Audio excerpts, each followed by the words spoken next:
تو جو بیت رہی تھی بلال پر، ابو فقیہ پر، زنیرہ پر، جو ان پر بیت رہی تھی، جو خباب پر بیت رہی تھی، جس طرح ہلاک کیا گیا ہے حضرت سمیہ کو، حضرت یاسر کو، یہ ساری تکلیفیں انہیں بھی تھی، لیکن کیا اس کا یہ بالواسطہ ایذا محمد کے لیے نہیں تھا صلی اللہ علیہ وسلم؟ آپ کے ساتھی آپ کے جانثار، لیکن آپ ان سے بھی کیا کہیں، فصبروا فصبروا فصبروا۔ جب ابو جہل بدترین ٹارچر کر رہا تھا حضرت سمیہ اور حضرت یاسر کو رضی اللہ تعالیٰ عنہما، آپ کے علم میں ہے کیسی کیسی ٹارچر کی ہے؟ جوان بیٹے کو باندھ دیا ایک ستون کے ساتھ، اس کی نگاہوں کے سامنے برہنہ کیا ہے ماں کو،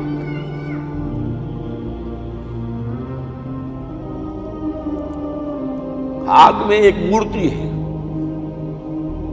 جب تنگ آ گیا ستا کر تنگ کر کے مار مار کے حضرت سمیہ ٹس سے مس نہیں ہو رہی، کہتا ہے تم ایک دفعہ کہہ دو سمیہ کہ ہاں اس مورتی میں بھی کچھ ہے، میں تمہیں چھوڑ دوں۔ انہوں نے تھوک دیا، برچھا مارا ہے شرمگاہ کے اندر۔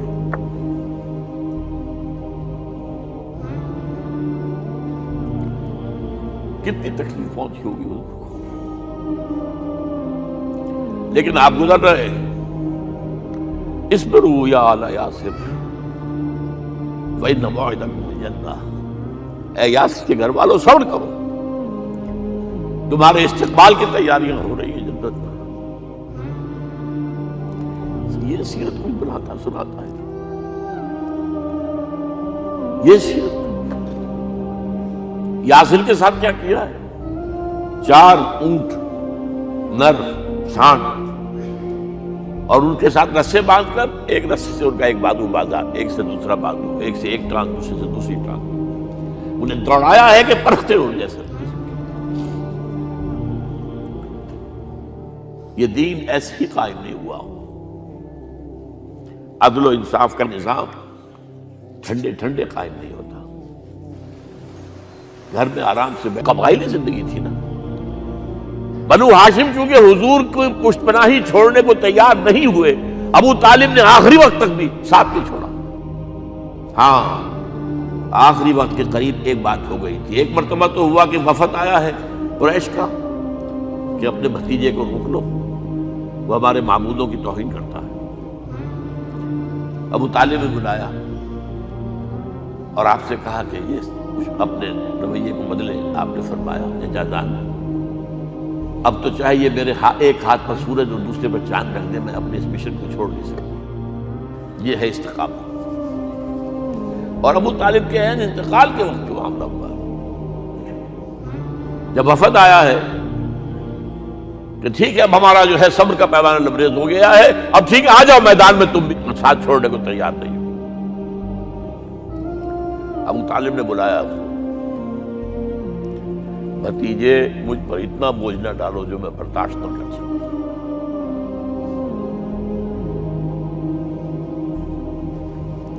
حضور کی آنکھوں میں آنسو آ گئے۔ چچا جان اب تو یا یہ بات پوری ہوگی یا میں اپنے آپ کو ختم کر دوں، اسی میں ختم ہو جائے۔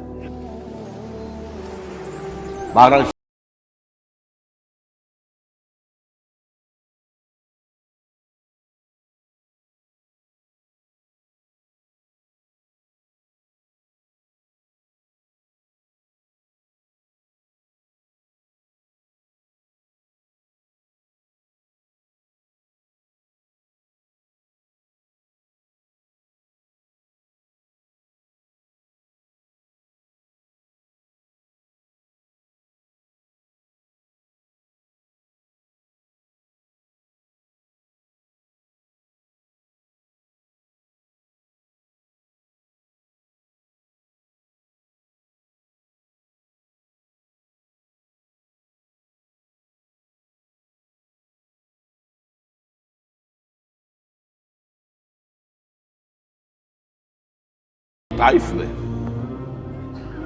جب مکے والوں نے فیصلہ کر لیا کہ آپ قتل کر دو، ابو طالب بھی فوت ہو چکے ہیں، اب کوئی اندیشہ نہیں، کوئی خانہ جنگی شروع نہیں ہوگی،